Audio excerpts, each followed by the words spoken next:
ఈ పర్సన్ ఎవరో తెలిస్తే కామెంట్ అయితే చేసేయండి. వీడియో లాస్ట్‌లో చూడండి వాచ్ ఎలా ఎవరో. అనిపించిందో కామెంట్ అయితే చేసేయండి. మాకైతే చాలా బాగా నచ్చింది. హలో అందరికీ. ఈరోజు నేనైతే ఒంగోలులో ఉన్న టైటాన్ వరల్డ్‌కైతే వెళ్ళాను.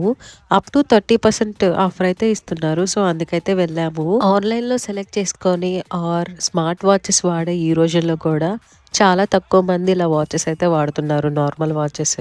ఇవి చాలా అఫీషియల్‌గా అనిపిస్తాయి నాకైతే. కపుల్స్ వాచెస్‌లో కూడా చాలా రకాల వెరైటీస్ అయితే ఉన్నాయి. చాలా బాగున్నాయి కూడా. యాక్చువల్‌గా నా ఫ్రెండ్ వాళ్ళ సిస్టర్ కోసం వాచ్ తీసుకోవడానికైతే మేమైతే స్టోర్‌కైతే వెళ్ళాము. ఎక్కువగా నా ఫ్రెండ్ నేను మాత్రమే షాపింగ్‌కి వెళ్తాము. అప్పుడప్పుడు రేర్‌గా ఇలా వాళ్ళ సిస్టర్స్ అయితే వస్తూ స్టోర్‌లో ఉంటారు. చాలా రకాల వెరైటీస్ వాచెస్ అయితే కనిపించాయి. మేమైతే ఒక టైటాన్ రాగా తీసుకున్నాము. టైటాన్ రాగాలో కూడా పింక్ షేడ్ అయితే చాలా బాగా నచ్చింది నాకైతే. ప్రైస్ అరౌండ్ 4000 అలా అయితే ఉంది. బట్ తనకి నచ్చిన వాచ్ అయితే తను తీసుకుంది. తను అదే సెలెక్ట్ చేసుకుంది. టైటాన్‌లో చాలా రకాల వాచెస్ టైప్స్ అయితే ఉంటాయి. టైటాన్ ఎడ్జ్, టైటాన్ రాగా